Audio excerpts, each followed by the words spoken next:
नमस्कार दोस्तों, स्वागत है आप सभी का आपके अपने YouTube platform one week study point पर। दोस्तों आज की क्लास रहने वाली है बीए सेकेंड ईयर वालों के लिए ज्योग्राफी का दोस्तों फर्स्ट पेपर है। ज्योग्राफी का फर्स्ट पेपर रहने वाला अति इंपॉर्टेंट क्लास रहेगी दोस्तों। लघुत्रात्मक प्रश्नों में से जो भी सवाल इंपॉर्टेंट होंगे तो उनको देखेंगे, उसके बाद में निबंधात्मक प्रश्नों को समझेंगे। दोस्तों अंत तक जुड़े रहे, बहुत ही बेहतरीन क्लास है आप सभी के सामने पेश की जा रही है। तो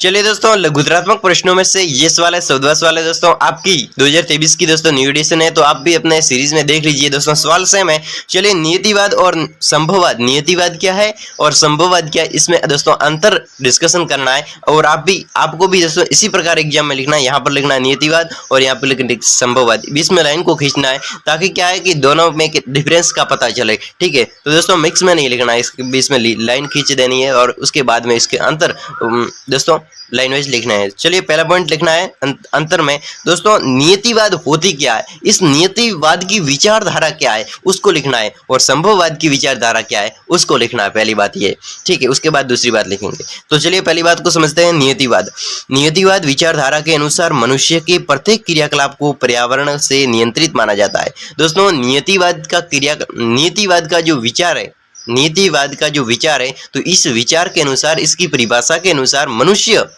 जो भी अपने जीवन में, अपने घर में जो भी कार्य करता है तो उस पर पर्यावरण का पूरा पूरा नियंत्रण माना जाता है इस नियतिवाद सिद्धांत के अनुसार। कि यहाँ पर देखो लिखा हुआ कि मनुष्य के प्रत्येक क्रियाकलाप को पर्यावरण नियंत्रित माना जाता है। ठीक है, लेकिन संभववाद सिद्धांत में क्या होता है कि संभववाद सिद्धांत के अनुसार मनुष्य अपने पर्यावरण में परिवर्तन करने में समर्थ है। दोस्तों मनुष्य अपने पर्यावरण में, जिस पर्यावरण में मनुष्य रहता है, जिस पर्यावरण में मनुष्य आवासित रहता है, तो उस पर्यावरण को दोस्तों मनुष्य है वो परिवर्तित भी कर सकता है तथा वह प्रकृतिदत्त अनेक संभावनाओं का इच्छानुसार अपने लाभ के लिए उपयोग कर सकता है। तो इसके अनुसार क्या हुआ कि मानव जिस भी प्रकृति में, जिस भी वातावरण में रहता है उसको परिवर्तित कर सकता है, और साथ में वातावरण ने जो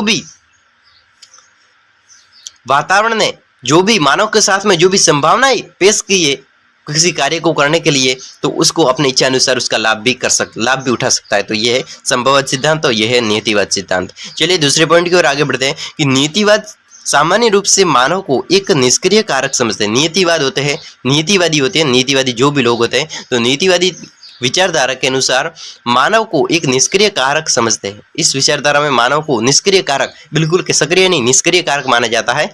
लेकिन जो कि निष्क्रिय कारक माना जाता है, जो कि पर्यावरण कारकों से प्रभावित होता है, पर्यावरण के कारकों से प्रभावित होता है और पर्यावरण उसको प्रभावित करते हैं। मानव को एक निष्क्रिय कारक माना जाता है इस नियतिवाद सिद्धांत के अनुसार। ठीक है, लेकिन संभववाद सिद्धांत का दूसरा पॉइंट है कि संभववाद प्रकृति की तुलना में मनुष्य को महत्वपूर्ण स्थान देती है। प्रकृति की तुलना में संभववाद विचारधारा है, ये मनुष्य को प्रकृति की तुलना में अधिक दोस्तों मनुष्य को इंपोर्टेंस देती है, महत्वपूर्ण स्थान देती है तथा उसे सक्रिय शक्ति के रूप में देखता है। ये तो एक मनुष्य को निष्क्रिय शक्ति के रूप में देखता है कौन, नीतिवाद, लेकिन संभववाद है वो मनुष्य को सक्रिय शक्ति के रूप में देखता है। इसमें पर्यावरण की तुलना में मानव को अधिक महत्व दिया जाता है, लेकिन इसमें मानव को पर्यावरण से कम महत्व दिया जाता है और इसमें मानव को अधिक महत्व दिया जाता है। पर्यावरण को इसमें ज्यादा देते हैं, इसमें पर्यावरण को कम देते हैं। इसमें मनुष्य को दोस्तों कम देते हैं, इसको पर्यावरण में मनुष्य को ज्यादा देते हैं, इस प्रकार। तो दोस्तों अगले पॉइंट की ओर आगे बढ़ते हैं। चलिए दोस्तों, तीसरा पॉइंट है कि नीतिवाद की विचारधारा को मानने वाले, नीतिवाद की जो विचारधारा है तो उसको मानने वाले जो भी लोग होते हैं वो मानव के आचरण का निर्णय, मानव का जो आचरण है, किस प्रकार का मानव का व्यवहार है, आचरण है, उसका क्षमता है, कार्यकुशलता है, जीवन पद्धति आदि को पर्यावरण के भौतिक कारकों द्वारा प्रमाणित माना जाता है। यानी दोस्तों इस नीतिवाद सिद्धांत के अनुसार, नीतिवाद विचारधारा के अनुसार ये माना जाता है कि मानव अगर कोई भी निर्णय लेता है, मानव की अगर किसी कार्य करने की क्षमता और उसमें कुशलता है, अगर मानव करने की कोई भी कला है और जीवन पद्धति है, तो उसको जीने का जो भी क्राइटेरिया है, तरीका है, किस प्रकार वो बोलता है, किस प्रकार निर्णय लेता है, किस प्रकार किसी कार्य को अच्छी तरीके से मानव करता है, तो इस सभी मानव की कुशलता है, इस मानव की कुशलता को भौतिक कारकों द्वारा प्रभावित माना जाता है। पर्यावरण के जो भौतिक कारक होते हैं तो उसके द्वारा प्रभावित माना जाता है। लेकिन संभववाद की विचारधारा के अनुसार यह सिद्धांत किसी मनुष्य का दास है। यानी कि दोस्तों इस विचारधारा के अनुसार यह सिद्धांत मनुष्य प्रकृति का दास है, अस्वीकृत कर दिया। दोस्तों इसने तो बताया कि प्रकृति भौतिक कारक है, प्रकृति के उसी के आधार पर मानव कार्य करता है, लेकिन इसने क्या बताया कि प्रकृति है ना, प्रकृति मानव के कार्यों पर प्रभाव नहीं डालती, यानी कि मानव प्रकृति का दास नहीं है, लेकिन इसने क्या बताया, मानव है प्रकृति का दास है, ये बताया। चलिए नीतिवाद की विचारधारा के दोस्तों इसका सार समझेंगे तब पता चलेगा कि इसका और इसका दोस्तों क्या है, एक विपरीत तरीके से लिखा गया है। चलिए नीतिवाद की विचारधारा के अनुसार प्रकृति नीतिवाद की विचारधारा के अनुसार प्रकृति पर्यावरण सर्वप्रमुख है। प्रकृति और पर्यावरण सर्वप्रमुख है। मानव की अपेक्षा पर्यावरण को अधिक महत्व दिया जाता है, जो कि मनुष्य की समस्त क्रियाकलापों को नियंत्रित करता है। पर्यावरण वो मनुष्य की समस्त क्रियाकलापों को क्या करता है, नियंत्रित करता है। लेकिन इसमें इसका विपरीत माना गया। कुछ भूगोलवेताओं का मानना है कि मनुष्य प्रकृति के तत्वों को अपने लाभ के लिए सुनने के लिए स्वतंत्र होता है, यानी कि मनुष्य है वो प्रकृति के द्वारा जो भी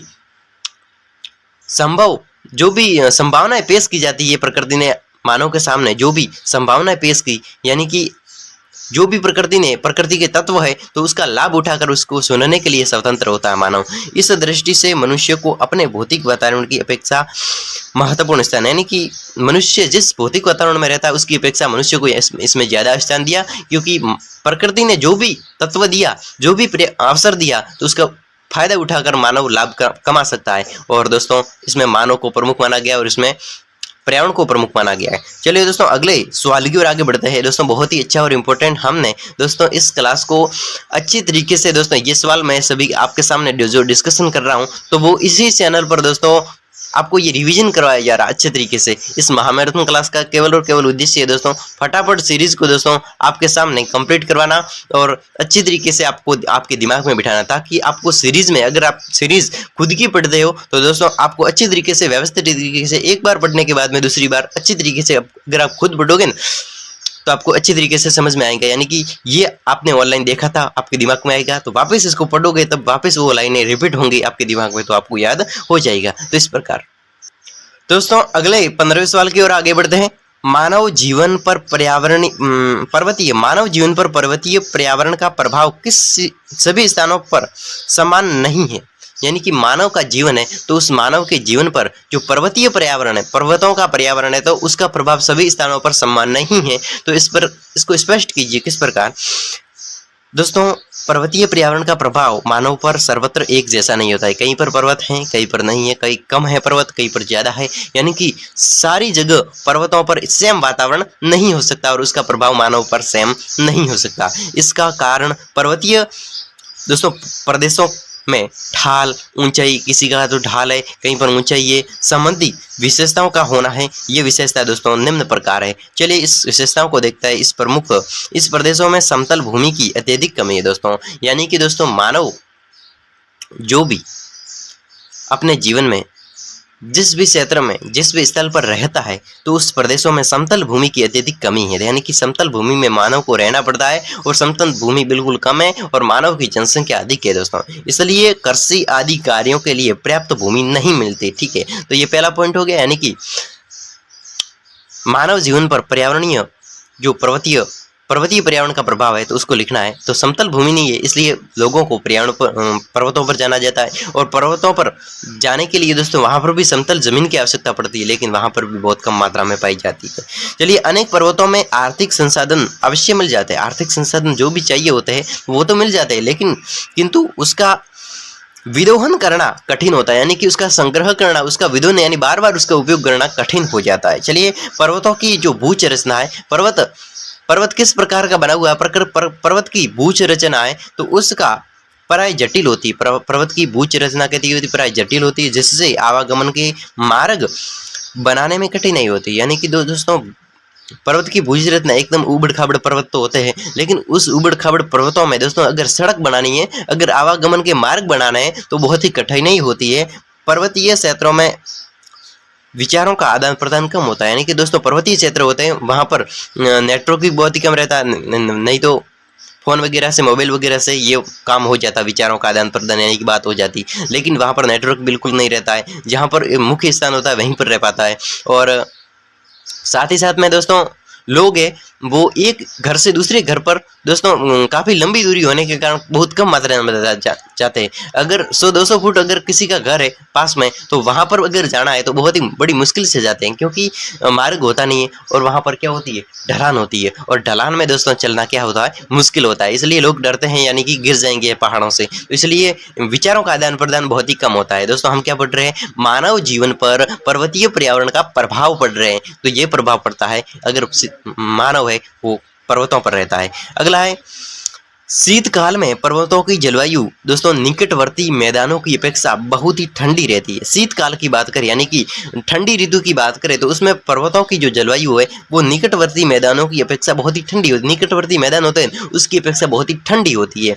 अतः इस मौसम में कृषि, व्यापार एवं अन्य क्रियाएं करना कठिन है। दोस्तों शीतकाल में पर्वतों पर कृषि और व्यापार करना बहुत ही कठिन होता है, क्योंकि यहाँ पर बहुत ही कोहरा पड़ता है। बिल्कुल दोस्तों कोहरा पड़ता है, बिल्कुल एकदम सफ़ेद सफ़ेद हो जाता है सुबह के टाइम तो, और पूरे पूरे दिन दोस्तों बादलों से साया हुआ रहता है। यानी कि बिल्कुल दोस्तों शीत ऋतु में तो बादलों से साया हुआ पूरा पूरा दिन भरा रहता है। यानी कि दोस्तों यहाँ पर ठंडी अधिक होने के कारण पहाड़ अधिक दोस्तों क्या हो, ठंडे हो जाते हैं और ठंड भी अधिक पड़ जाती है। चलिए 500 पॉइंट है पर्वतों का धरातल आसान होता है। दोस्तों पर्वतों का जो धरातल होता है वो आसान नहीं, असमान, सॉरी दोस्तों, पर्वतों का धरातल असमान होता है, बिल्कुल उबड़ खाबड़। जैसे कि ये धरातल, ये मैं आपको एक उदाहरण देकर समझाता हूँ। जैसे कि ये कोई पर्वत है, क्या है आपको दिख रहा होगा कि ये कोई पर्वत है, ठीक है, लेकिन यहाँ पर जो थोड़ा बहुत ढाल है उस पर कहीं पर ऐसे, कहीं पर ऐसे, कहीं पर ऐसे, कहीं पर ऐसे, थोड़ा बहुत ऐसा होता ही रहता है। एकदम वो समतल नहीं होता। अगर समतल किया जाए, किसी कृत्रिम माध्यम से समतल किया जाए, उसको घिसा पिटा कर, तब जाके वो अच्छा हो सकता है। लेकिन इतनी बड़ी भूमि को दोस्तों समतल करना यानी कि असमान होता है वो धरातल। अतः मानव इन प्रदेशों में पहाड़ी ढालों का ही दोस्तों अधिक उपयोग करता है। यानी कि इस असमानताओं, पर्वत की धरातल की असमानताओं के कारण जो मानव है वो इन प्रदेशों में पहाड़ी होती है, तो उस पहाड़ी की ढाल होती है वो एकदम थोड़ी समतल होती है, इसलिए वहीं पर घर बना लेते हैं। अधिक ऊंचे भागों में सदैव बर्फ जमी रहती है। यानी कि पर्वत के जो अधिक ऊंचे चोटी वाले भाग होते हैं वहां पर बर्फ जमी रहती है। हिम रेखा की ऊंचाई भी सर्वत्र समान नहीं होती। हिम रेखा की, यानी कि जो हिम रेखा की ऊंचाई है, ठंडी रेखा की जो ऊंचाई है तो वो भी समान होती है, उसके नीचे नहीं होती, उसके ऊपर होती है। इसका मानव के उद्योग, इसके बसाव तथा व्यापारिक मार्गों पर बहुत ही अधिक प्रभाव पड़ता है। यानी कि जो होती है ना हिम रेखा, तो इसका प्रभाव है वो मानव के बसाव है, व्यापारिक है, और मानव के उद्योग है, व्यापारिक मार्ग है, तो उस पर बहुत ही व्यापारिक मार्ग, जैसे कि कोई भी मार्ग है तो उस पर हिम रेखा, अगर हिम जम गया है तो दोस्तों वहाँ पर मार्ग भी अवरुद्ध हो जाएगा। तो दोस्तों ये समस्या आती है पर्वतों पर रहने वाले लोगों के सामने। तो पर्वतों के जो लोग होते हैं उसके सामने कौन कौन सी जलवायु, पर्वतीय जलवायु पेश होती है, वहाँ की धरातल कैसी होती है, और वो किस प्रकार रहने के माध्यम से दोस्तों अपने विचारों का आदान प्रदान तक नहीं कर पाते। तो इस प्रकार ये पर्वतीय क्या होता है, पर्यावरण लोगों के सामने बहुत ही दिक्कत पैदा करता है। तो चलिए अगले इंपॉर्टेंट सवाल की ओर आगे दोस्तों बढ़ते हैं। चलिए दोस्तों अगले सवाल की ओर हम आ चुके हैं। बहुत ही अच्छा और इम्पोर्टेंट सवाल बनता है एग्जाम की दृष्टि से। तो चलिए इसको देखते हैं कि मानव के क्रियाकलाप स्थल स्वरूप के द्वारा निर्धारित होते हैं। यानी कि मानव जो भी अपने जीवन में क्रियाकलाप करता है, कार्य करता है, तो वो एक स्थल स्वरूपों के आधार पर, स्थल रूपों के आधार पर निर्धारित होते हैं। तो उदाहरण सहित इसको समझाना है कि मानव किस प्रकार के क्षेत्र में रहता है और किस स्थल, यानी कि जो धरातल है तो वो किस धरातल पर रहता है और उसके आधार पर उसको निर्धारित किया जाता है। तो मानव के क्रियाकलाप स्थल स्वरूपों के द्वारा निर्धारित होते हैं। तो उदाहरण सहित इसको समझाइए दोस्तों, सवाल एग्जाम में आ सकता है। चलिए इसको देखते हैं। भू आकृतियों का मानव जीवन पर अधिक प्रभाव पड़ता है। मानव भू आकृति होती है, जैसे कि भूमि की कोई भी आकृति है, किसी भी प्रकार की है, तो अगर भूमि की आकृति है तो उसका भी प्रभाव दोस्तों, अगर उबड़ खाबड़ भूमि है तो उसका भी प्रभाव मानव के क्रियाकलाप पर पड़ेगा। तो इसी प्रकार दोस्तों इसको देखते हैं कि मानव निवास के लिए सर्वोत्तम भूमि भू आकृतियों का मैदान है। यानी कि मानव के निवास के लिए सर्वोत्तम, यानी अच्छी तरीके से अगर मानव रह सकता है तो वो कौन सी है, एकदम समतल भूमि होगी। तो सर्वोत्तम भू आकृति मैदान है। मैदान है तो वहीं पर दोस्तों मैदान कैसा होता है, समतल होता है, और मैदान में ही मानव की क्या बस्ती बन सकती है, मानव रह सकता है। मैदानों में जीविकोपार्जन के लिए कृषि, सिंचाई, पशुचारण, निर्धारण, उद्योग, परिवहन और संचार की पूरी सुविधाएं होती है। यानी मानव जिस भी क्षेत्र में रहता है, जैसे कि अगर मानव मैदानों के क्षेत्र में रहता है और समतल भूमि होती है मैदानों में, तो वहाँ पर कृषि की जाती है, सिंचाई होती है, पशुचारण होता है, निर्माण उद्योग भी वहाँ पर हो जाते हैं। परिवहन जैसे कि आवागमन के, जैसे कि रास्ते बनाने हैं, सड़कें बनानी तो वो हो जाती है। संचार की पूरी सुविधाएं वहाँ पर, संचार की यानी कि जो नेटवर्क की सुविधा है तो वो भी वहाँ पर मिल जाती है अगर वो मैदान में रहता है, यानी कि समतल भूमि रहता है। मानवीय बस्तियाँ बनाने के लिए और उसके विकास के लिए भी मैदान ही सबसे अधिक उपयुक्त है। यानी कि मानवीय बस्तियाँ, मानव के घर बनाने के लिए और वहाँ पर रहने के लिए दोस्तों मानव के लिए क्या है, मैदान ही उपयुक्त माने जाते हैं। दोस्तों आगे बढ़ते हैं। मैदान की अपेक्षा पठारी भूमि पर कृषि और निवास की सुविधाएं कम होती है। दोस्तों हमने अभी पढ़ा पिछले प्रश्न में कि वहाँ पर मैदानों की जलवायु क्या होती है और लोगों को क्या दिक्कतें आती है। यानी कि भूमि अगर पठारी भूमि है, पठारों वाली भूमि है, तो वहाँ पर दोस्तों निवास की, वहाँ पर रहने की लोगों के लिए समस्या आती है। और पर्वतीय भूमि में बहुत सी बाधाएं होती है। पर्वतीय भूमि में बहुत सारी बाधाएं होती है। पर्वतों में सिंचाई के लिए नहरों के बहाव में ऊंची नीची दोस्तों भूमि से बाधा हो जाती है। अगर पर्वतों से अगर कोई झरना निकलता है और झरने को अगर मोड़ा जाए तो भी दोस्तों पर्वतों की उबड़ खाबड़ भूमि होने के कारण वहाँ पर दोस्तों क्या हम नहरों को भी नहीं ला सकते और सिंचाई भी नहरों की सहायता से नहीं कर सकते। यानी कि पर्वतों से सिंचाई के लिए नहरों के बहाव में ऊंची नीची भूमि बाधा हो जाती है। ऊंची नीची भूमि होती है तो नहरों के लिए भी वो बाधा बन जाती है। और पत्थरों में दोस्तों नहरें काटना अत्यधिक कठिन होता है। अगर झरनों से पहाड़ी से अगर कोई झरना निकल रहा है और झरने से अगर हमें कोई नहर निकालनी है तो नहर खोदनी तो पड़ेगी। और तो नहर खोदनी भी दोस्तों बहुत ही, यानी कि नहरें काटना भी बहुत ही अधिक कठिन होता है। पर्वतों में कुएं नहीं खोदे जा सकते। पर्वतों में सीधी बात है, नहीं कुएं नहीं खोदे जा सकते। वहाँ परिवहन की सबसे बड़ी कठिनाई होती है। आवागमन की जो सड़कें होती है उसकी बड़ी कठिनाई होती है।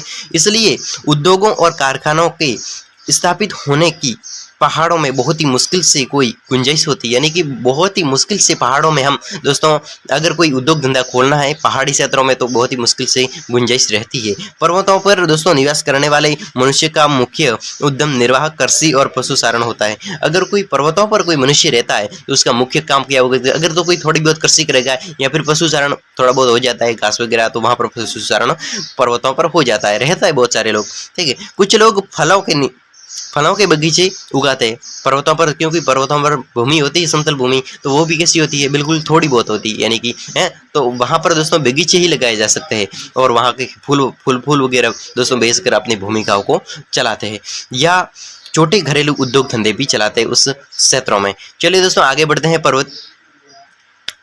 पर्वतों से मनुष्य को सबसे बड़ा लाभ यह है कि पर्वतों से मनुष्य को सबसे बड़ा ये लाभ मिलता है कि पर्वतों पर जो जल वृष्टि या हिमपात होता है तो उससे नदियों को जल प्राप्त होता है और पर्वतीय नदियों और झरनों से जल विद्युत दोस्तों उत्पन्न की जा सकती है। अगर कोई पर्वतों पर रहता है और वहां से दोस्तों अगर वहां पर क्या हिमपात हो गया या फिर जल वृष्टि हो गई दोस्तों, अधिक मात्रा में जल बरस गया, बरसात हो गई, तो क्या हो गए, तो वहां पर झरने निकलने लगेंगे। तो झरने निकलेंगे पहाड़ों से, तो वहां से दोस्तों पहाड़ों से झरने निकलेंगे तो बीच में से क्या वहां पर जनरेटर लगाकर विद्युत उत्पन्न की जा सकती है, जिससे मैदानों में विशाल उद्योग का संचालन होता है। जापान, स्विट्जरलैंड, नॉर्वे और स्वीडन और स्कॉटलैंड पर्वतीय देश हैं दोस्तों। यहाँ पर ये देशों के नाम है, ठीक है। तो ये स्कॉटलैंड वगैरह ये पर्वतीय देश है, तो इन्होंने जल विद्युत की सहायता से अपने देश को उद्योग प्रधान देश बनाया दोस्तों। इस जल विद्युत की सहायता से इन देशों ने अपने देश को क्या उद्योग प्रधान दोस्तों क्या बना दिया, देश बना दिया। वहाँ अनेक प्रकार के यंत्र, घड़ियाँ, कागज, दिया सलाई, नकली रेशम वस्त्र, रासायनिक पदार्थ, उर्वरक, प्लास्टिक और बिजली का सामान बनाने के उद्योग स्थापित हो गए। यानी कि स्विट्जरलैंड है, नॉर्वे है, स्कॉटलैंड है, तो इन देशों में दोस्तों क्या है कि यहाँ पर उद्योग प्रधान ये तो देश बन गए। क्यों बन गए? क्योंकि यहाँ पर दोस्तों झरने अधिक मात्रा में बहते हैं। ये पर्वतीय क्षेत्र है और पर्वतों में झरने अधिक मात्रा में बहते हैं और झरनों की सहायता दोस्तों ये जल विद्युत उत्पन्न कर लेते हैं और जल विद्युत उत्पन्न करने के कारण यहाँ पर अनेक प्रकार के उद्योग धंधे खोल दिए, जैसे कि घड़ियों वाले है, कागज है, दिया सलाई है, नकली रस्म है, वस्त्र है, रासायनिक पदार्थ है, उर्वरक है, प्लास्टिक है, तो इनके धंधे यहाँ पर खोले गए हैं। तो दोस्तों ये इन देशों का प्रमुख कार्य है। ये पहाड़ी देशों की बात हो रही है दोस्तों, ठीक है। मैदानों में मानवीय विकास मैदानों में अगर मानवीय विकास और आर्थिक विकास के लिए सबसे अधिक सुविधाएं होती, मैदानों में तो सबसे अधिक सुविधा होती, सीधी सीधी बात है। अगर विकास है और आर्थिक विकास की बात करें तो सबसे अधिक सुविधा मिलती है, जैसे कि कृषि के लिए समतल भूमि मिल जाती है, सिंचाई के लिए दोस्तों, सिंचाई के लिए कुएं खोदने हैं तो बिल्कुल जो समतल भाग होगा, मैदानी भाग होगा तो वहाँ पर खोद सकते हैं। फिर है नहर बनाने की आसानी तथा सब जल को खेतों में पहुंचाने की सुविधा, जो पर्वतों की ऊंची ऊंची चोटियां ऊंची नीची भूमि से नहीं हो पाती। यानी कि दोस्तों अगर समतल भूमि होगी तो वहाँ पर दोस्तों क्या होगा, हम सिंचाई कर सकते हैं, कुएं खोद सकते हैं और साथ ही साथ में कृषि कर सकते हैं और पानी को एक दूसरे से दूसरे स्थान पर ले जाया जा सकता है। लेकिन पर्वतों पर ऊंची नीची पहाड़ी होने के कारण वहाँ पर यह सुविधा उपलब्ध नहीं है। चलिए दोस्तों हम तीसरे पॉइंट की ओर आगे बढ़ते हैं कि मैदानों की मिट्टियाँ उपजाऊ होती है, मैदानों की मिट्टियाँ होती है वो उपजाऊ होती है बिल्कुल, जिस पर कृषि की उपज निर्भर होती है। पर्वतों में भूमि अपर्दन के कारण मिट्टियाँ बह जाती है। पर्वतों में भूमि अपर्दन होता है क्योंकि वहाँ पर बरसात होती है और बरसात होने के कारण झरने बहते हैं और झरने बहने के कारण दोस्तों ऊपर से नीचे अगर पानी आएगा तो पानी के साथ में मिट्टी, उपजाऊ मिट्टी होगी तो वो भी पर्वतों के ऊपर से नीचे आ जाएगी और भूमि अनुपजाऊ हो जाती है पर्वतों पर। चलिए परिवहन के लिए सड़कों और रेल मार्गों को बनाने की सुविधा मैदान में होती है। अगर सड़कों के लिए और रेल मार्गों के लिए अगर कुछ बनाना है तो वो मैदानों में हो जाता है, लेकिन दोस्तों क्या पहाड़ों पर, सीधी सीधी बात है, पहाड़ों पर नहीं किया जा सकता। उद्योगों और वाणिज्य के लिए कारखानों, फैक्ट्रियों, बैंकों, बीमा कंपनियों, व्यापारिक कार्यालयों और निर्माणशालाओं की इमारतें बनाने के लिए दोस्तों मैदान सबसे अधिक सुविधा होती है, लेकिन पर्वतों पर यह संभव नहीं है दोस्तों। बहुत बड़ी बाधा परिवर्तन की कठिनाई, यानी पर्वतों में अगर कोई रहता है तो पर्वतों में अगर मार्ग बनाना है, सड़क बनानी है तो परिवहन के लिए कोई भी दोस्तों सुविधा नहीं है। बहुत ही बाधा परिवहन की दोस्तों कठिनाई होती है, क्योंकि कच्चे माल तथा कोयले आदि शक्ति के संसाधन को कारखानों तक पहुंचाने के लिए और निर्मित सामग्री को कारखानों से बाजार तक लाने के लिए परिवहन का सुगम होने चाहिए दोस्तों। अगर हमें कोयला वगैरह यानी कि जो कारखानों तक कुछ भी कच्चा सामान पहुंचाना है, कोयला है, और परिवहन के लिए कारखानों के लिए कच्ची सामग्री है, साथ ही साथ में अनेक प्रकार के बाजार में अनेक प्रकार की दोस्तों चीजें पहुंचाने के लिए परिवहन, अच्छे परिवहन की आवश्यकता पड़ती है। जबकि पर्वतों पर पर्वतों में मार्ग बड़े दुर्गम और कष्टदायक होते हैं, तो इसलिए ये सुविधा वहां पर उपलब्ध नहीं है दोस्तों। तो चलिए एक और अगले सवाल की ओर आगे बढ़ते हैं दोस्तों। 2016 के एग्जाम में पूछा भी जा चुका है। क्या है सवाल कि बुशमैन जनजाति के निवास, अर्थव्यवस्था एवं समाज का विस्तृत वर्णन कीजिए दोस्तों। बुशमैन जनजाति की बात हो रही है, यानी कि बुशमैन जनजाति है वो बुशमैन जनजाति के निवास, अर्थव्यवस्था एवं समाज का विस्तृत वर्णन की। बुशमैन जनजाति क्या है, इसके निवास क्या है, इसकी अर्थव्यवस्था क्या है, यानी कि ये खाता क्या है, यानी कि इसकी व्यवस्था, धन दौलत की व्यवस्था किस प्रकार करता है। बुशमैन जनजाति के लोग खाने के लिए क्या करते हैं, अपने जीविका को चलाने के लिए क्या करते हैं, और समाज का विस्तृत, इस बुशमैन जनजाति की समाज किस प्रकार की थी, तो उसके बारे में दोस्तों आपको विस्तृत तरीके से आपके सामने दोस्तों क्या करना है, वर्णन करना है। तो चलिए आंसर की ओर आगे बढ़ते हैं। तो दोस्तों बुशमैन जनजाति के निवास क्षेत्र की बात करें तो इसको देखते हैं कि ये निवास क्षेत्र इसका कहाँ पर है। तो बुशमैन दक्षिणी अफ्रीकी संघ के उत्तरी पश्चिमी भाग में, दक्षिणी पश्चिमी अफ्रीकी में तथा आसपास के उत्तरी क्षेत्रीय में विस्तृत वीरान कालाहारी मरुस्थल पाए जाते हैं। ये लोग नेटाल, वासुतोल और द रोडेशिया के सुदूर उत्तर पूर्वी भागों में फैले हुए दोस्तों, और 18 से 27 डिग्री दक्षिणी अक्षांश तक बुशमैन लैंड में स्थित है। तो ये इसकी स्थिति है। चलिए बुशमैन जनजाति का भोजन क्या है, ये क्या क्या खाते हैं, बुशमैन जनजाति के भोजन के बारे में। बुशमैन जनजाति के लोग मुख्य रूप से मांसाहारी होते हैं। कैसे होते हैं, मांसाहारी होते हैं। जो आखेट है, मछली है, पौधों की जड़ें भी खा जाते हैं दोस्तों, और शहद को भी भोजन के रूप में शहद खाते हैं, बिल्कुल शहद खाते हैं या भोजन के रूप में मुख्य अंग मानते हैं।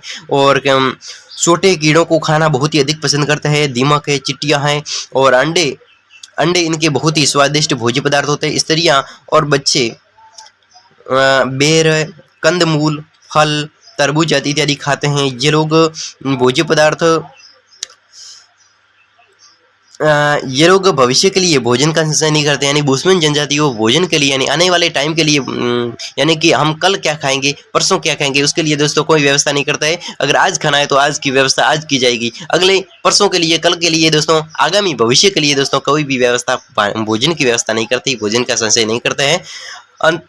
अतः कभी भी इसको भूखे रहना पड़ता है। स्त्रियां जड़बेरी, जड़, रसदार, गोल, फल, कीड़े मकोड़े और छोटे मोटे शिकार, कछुआ है, मेढक है, छिपकलियाँ है, फिर इगुआला है, सिगरेट है, गिरगिट है, दोस्तों गिरगिट भी खाए जाते हैं। फिर आवश्यक ईंधन है, जलाने की लकड़ी है, जल है, जल को एकत्रित भी कर सकते हैं।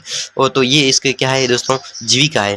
फिर ये बुशमैन अपने डेरे हमेशा जल स्रोतों से दूर स्थापित करते हैं। कहाँ पर जल स्रोत होते हैं तो उससे जल स्रोतों से बिल्कुल दूर स्थापित करते हैं, जिससे शिकार उन्हें देखकर भाग न जाए। तो इसके लिए दोस्तों वो क्या है, अगर वो क्या करते हैं, समुद्र में से शिकारों को पकड़ते हैं, मछली वगैरह को, तो वो अगर समुद्री जल के पास में, अगर अपना जल स्रोतों के पास में अपना स्थान बनाएंगे, अगर हम वहाँ पर अपना घर बनाएंगे, तो वहाँ पर दोस्तों शिकार कोई भी क्या मछलियाँ वगैरह कुछ भी नहीं आएगा। अगर वो जल स्रोतों से दूर बनाएंगे तो जैसे ही उसको शिकार करना होगा तो जल के किनारे आएंगे और उसको पकड़ के ले जाएंगे, यानी कि वो उसको पकड़ने में सहायता मिलती है। इसलिए वो जल स्रोतों से अपना घर है वो दूर बनाते हैं, और साथ में जिससे शिकार उसको देखकर भाग न जाए। अतः जब शिकार की कमी हो जाती है तो बुशमैन छोटे छोटे कीड़े मकोड़े तथा मक्खों तक खा जाते हैं। दोस्तों मक्खियों तक वो खा जाते हैं, मक्खी होती है मक्खी, तो उसको भी खा जाते हैं, कीड़े मकोड़े छोटे मोटे होते हैं उसको भी खा जाते हैं। ये बुशमैन जनजाति का क्या है, आहार है, भोजन है। चलिए दोस्तों अगले वस्त्रों की ओर, यानी किस प्रकार के वस्त्र के पहनते थे।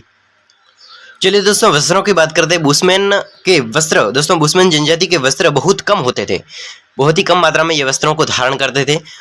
पुरुष, दोस्तों पुरुष होते हो वो तिकोनी लंगोटी पहनते, बिल्कुल इस प्रकार की तिकोनी लंगोटी पहनते थे। मैंने इसको समझा दिया है कि इस प्रकार तिकोनी यानी नीचे तो फैली हुई लेकिन ऊपर से कमर को बंधी हुई, यानी कि तिकोनी या लंगोटी पहनते थे। और इनकी दोस्तों नोक टांगों के बीच होकर पीछे की ओर जाती थी। इसकी नोक होती थी, यानी इसको नोक भी बोलते हैं। नोक है वो पीछे डाल दी जाती थी, दोनों टांगों के नीचे से होकर पीछे डाली जाती थी, ठीक है। यानी कि स्त्रियां सामने की ओर चौकोर एप्रन कमरे से लटका कर पहनती थी, जबकि अधिक आयु की जो स्त्रियां होती है वो पीठ पर भी एप्रन पहनती है जो कंधों से लटका रहता था। एप्रन कंधों से लटका रहता है, इस प्रकार के होते हैं। लेकिन स्त्रियों के जो वस्त्र होते हैं वो वस्त्रों की सर्वाधिक महत्वपूर्ण वस्तु दोस्तों लबादा होती थी। तो इस प्रकार के दोस्तों ये बुशमैन जनजाति के वस्त्र बहुत ही कम मात्रा में पहनते थे, और इसकी विशेषता भी है। और दाहिने कंधे पर और बाहिने कंधे पर और इस प्रकार के ये वस्त्र पहनते थे, और जो भी डालते थे अपने कंधों पर, तो उसके बारे में दोस्तों यहाँ पर डिस्कशन किया गया, यानी पहनते क्या था तो उसके बारे में तो आप जनरल डिस्कशन कर देते हैं। चलिए आगे बढ़ते हैं। बुशमैन जनजाति के घर किस प्रकार के, अब वस्त्रों की ज्यादा बात नहीं करने, बहुत कम मात्रा में वस्त्र पहनते थे, और एक दो वस्त्रों के नाम याद करने, ये थी तिकोनी लंगोटी पहनते थे। और महिला है वो कमरे में लटका कर, दोस्तों इस प्रकार लिखा हुआ है, यानी कि कमरे से लटका कर इसको पहनती थी। एप्रन पहनने का काम करती थी, ठीक है। एप्रन इसका नाम है, चौकोर एप्रन पहनती थी। तो इस प्रकार ये महिलाओं के वस्त्र हो गए। चलिए आगे बढ़ते हैं। बुशमैन जनजाति के घर की बात करते हैं दोस्तों। बुशमैन जनजाति के लोग हमेशा शिकार की तलाश में घूमते फिरते हैं, क्योंकि दोस्तों ये शिकार तो जैसे कि ये भविष्य के लिए भोजन की व्यवस्था नहीं करते, यानी आज खाना है तो आज ही शिकार करना पड़ता है। यानी कि दोस्तों आज खाने के लिए दोस्तों शिकार के लिए हमेशा शिकार के लिए घूमते थे, हमेशा घूमते थे, ठीक है, क्योंकि हमेशा जरूरत पड़ती थी। इसलिए इनके निवास अस्थायी होते थे, इसके निवास है वो अस्थायी होते थे। इनके काफिले में अनेक परिवार रहते हैं। प्रत्येक परिवार की अपनी झोपड़ी रहती थी, ठीक है दोस्तों। और साथ ही साथ में तथा इसके शुष्क ऋतु में ये परिवार किसी जल स्रोत के पास में जमा होते थे। शुष्क ऋतु होती थी, गर्मी ऋतु होती, तो वहां पर क्या करते थे, ये जो भी जल स्रोत होता है जैसे कि नदी है तो उसके पास में जमा हो जाते थे। इसके ग्रह झोपड़ी होते, इसके ग्रह के बुशमैन जनजाति काफी तो झोपड़ी में रहते थे, जो कि 4 फुट ऊंचे खंभों पर तैयार की जाती थी। 4 फुट ऊंचे खंभे होते थे तो उस पर तैयार की जाती थी। और झोपड़ी का दरवाजा दोस्तों झोपड़ी का दरवाजा सुरक्षा के उद्देश्य से दोस्तों सूक्ष्म होता था, नहीं कि छोटा होता था, बिल्कुल छोटे टाइप का होता था। और सब सर्दियों में ठंड से बचने के लिए दोस्तों बुशमैन गुफाओं तथा कंदराओं में रहते थे। सर्दी ऋतु में सर्दी से बचने के कारण ये बचने के लिए गुफा और कंदरा में दोस्तों रहने का कार्य करते थे। चलिए दोस्तों आगे बढ़ते हैं।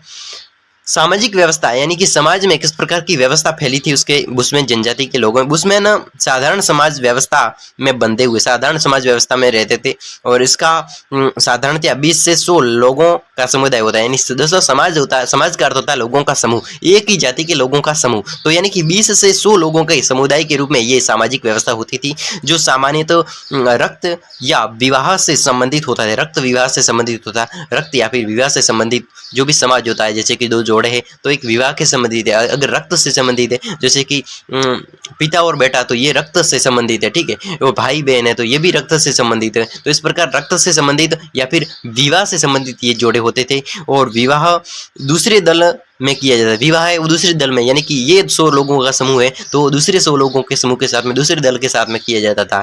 छोटे छोटे दल व्यापार के लिए भी दूसरे स्थानों को जाते थे, यानी कि छोटे छोटे अगर व्यापार करना है इस बुशमैन जनजाति को तो भी दूसरे स्थानों पर जाते थे। बड़े आखेट सम्मिलित रूप से किए जाते थे, बड़े आखेट करने हैं तो वो भी सम्मिलित रूप से ये बुशमैन 100-200 लोगों के जो समूह है तो उसके साथ में सामूहिक किए जाते थे। और आखेट हेतु एक दल का दूसरे क्षेत्र में जाना वर्जित है, यानी आखेट के लिए शिकार के लिए एक क्षेत्र का एक दल का दूसरे दल के अंदर जाना वर्जित है। यह भोजन और चमड़े के बदले वस्त्र आभूषण प्राप्त करते थे। ये भोजन के बदले क्या करते थे? वस्त्र और आभूषण प्राप्त करते थे। दोस्तों इन पर वातावरण का अमिट साप परिलक्षित होता है, यानी कि वातावरण का इस पर दोस्तों अमिट साप यानी कि कोई भी इस पर प्रभाव नहीं पड़ता है, यानी कि इसका विकास सदा ही शुष्क वातावरण में हुआ है। बुशमैन जनजाति का विकास सदा ही शुष्क वातावरण में हुआ है, अतः इसमें बहुत कम मौलिक परिवर्तन हुए हैं। और लोक देवी देवताओं का और भूत प्रेतों का विश्वास रखते हैं। भूत प्रेतों का और लोक देवी देवताओं का विश्वास कौन रखते हैं? ये बुशमैन जनजाति के लोग इसका भी विश्वास रखते हैं। इसमें इस अंधविश्वास की बात करते हैं। चलिए दोस्तों आगे बढ़ते हैं अर्थव्यवस्था की, यानी कि दोस्तों ये अपने जीवन में क्या कार्य करके अपनी जीविका को दोस्तों बनाते हैं और आजीविका को चलाते हैं। दोस्तों पहला तो कार्य दोस्तों मुख्य रूप से व्यवसाय है तो वो शिकार करते हैं और शिकार करते हैं और अपने जीवन और दोस्तों जो भी है आर्थिक व्यवस्था, तो इसकी व्यवस्था किस प्रकार करते हैं तो वो है इन लोगों का मुख्य व्यवसाय शिकार है। शिकार से ही भोजन वस्त्र आदि प्राप्त होते हैं। इस प्रकार इसकी अर्थव्यवस्था आदिम प्रकार की है, यानी कि दोस्तों बुशमैन जनजाति की जो अर्थव्यवस्था है वो आदिम प्रकार की यानी शिकार वाली है। इसकी समस्या है दोस्तों, इसकी आवश्यकताएं सीमित होती है, इसकी आवश्यकता सीमित होती है, लेकिन उनकी पूर्ति भी कठिनाई से होती है। समतल आर्थिक क्रियाएं भोजन सामग्री जुटाने में लगी रहती है। समस्त आर्थिक जो क्रिया है वो भोजन सामग्री को जुटाने में लगी रहती है। ये चमड़े में बने लंगोट आदि जिससे कमर के नीचे का भाग ढका जा सके, इसके मुख्य वस्त्र होते हैं। बुशमैन यानी कि बुशमैन जनजाति के लोग हैं वो चमड़े के वस्त्रों को पहनते हैं। अच्छे शिकारी होते हैं बुशमैन, अच्छे शिकारी होते हैं। तीर कमान है, कुलाड़ी है, बर्चे है आदि से ये लोग अपना शिकार दोस्तों करते हैं। शारीरिक और मांसाहारी पशु का भोजन के लिए शिकार करना, शारीरिक और मांसाहारी पशु का भोजन के लिए शिकार करना, मांस को कच्चा ही उपयोग में लेना, भोजन कृत्रिम न करना दोस्तों, भोजन एकत्रित न करना। ये भोजन आज का भोजन तो आज ही करते हैं, एकत्रित भोजन कल के लिए नहीं करते हैं। केवल अपने परिवार के लिए भोजन प्राप्त करना इसकी मुख्य क्रिया है। इस प्रदेश की आर्थिक दशाएं इन्हें पशु पालने के लिए प्रेरित नहीं करती दोस्तों। इन प्रदेश की ये जो बुशमैन प्रदेश है तो इसकी जो आर्थिक क्रिया है वो पशु पालने के लिए दोस्तों को प्रेरित नहीं करती। ये अपने वातावरण से प्राप्त वस्तुओं पर कारीगरी करके उपयोग और आकर्षण वस्तुओं बनाते हैं दोस्तों। ये वातावरण से प्राप्त वस्तु है तो उसकी कारीगरी तरीके से उसको उपयोग करके आकर्षण वस्तुओं को बनाते हैं। हड्डियों से तीर है, हड्डियों की सहायता से तीर बनाते हैं। कुलाड़ी है, भाला है, फिर है शुतुरमुर्ग के अंडे से प्याले, शुतुरमुर्ग के अंडे होते बड़े बड़े, उसकी सहायता से प्याले बनाते हैं और आभूषण बनाते हैं। इन वस्तुओं के बदले यह बाहर के लोगों के औजार बाजार ज्वार बाजरा आदि दोस्तों खरीदते हैं, यानी कि ये इन वस्तुओं के बदले में बाहर के लोगों से औजार खरीदते हैं, फिर ज्वार बाजरा आदि खाने के लिए खरीदते हैं। तो इस प्रकार के लोग हैं, इसकी आर्थिक व्यवस्था है। तो चलिए आज की क्लास में हमने दोस्तों ज्योग्राफी के दोस्तों इंपॉर्टेंट क्वेश्चंस पर डिस्कशन किया। बीए सेकेंडरी वालों के लिए दोस्तों इंपॉर्टेंट क्लास थी, फर्स्ट पेपर था। तो दोस्तों अब मिलते हैं अगली क्लास में, तब तक के लिए आपके अपने दोस्त को अनुमति देवे। और अगर आप दोस्तों चैनल पर पहली बार है तो दोस्तों चैनल को सब्सक्राइब जरूर कर लेवे, क्योंकि हमारे यहाँ पर केवल और केवल सीरीज का अध्ययन किया जाता है, वो भी जैन विश्वविद्यालय जोधपुर से प्रस्तावित। तो दोस्तों आप अवश्य जुड़ जाइएगा और अपने दोस्त के साथ में, अपने जिगरी साथी के साथ में, जो भी अपने कॉलेज में साथी पढ़ता है तो उसके साथ में दोस्तों शेयर करने का भी कष्ट करें, ठीक है, क्योंकि वो भी अपनी सीरीज को दोस्तों अच्छी तरीके से पढ़ पाए। तो दोस्तों आप जरूर चैनल को विजिट करें और देखें कि किस प्रकार आपके सामने सीरीजों को पेश करवाया जाता है।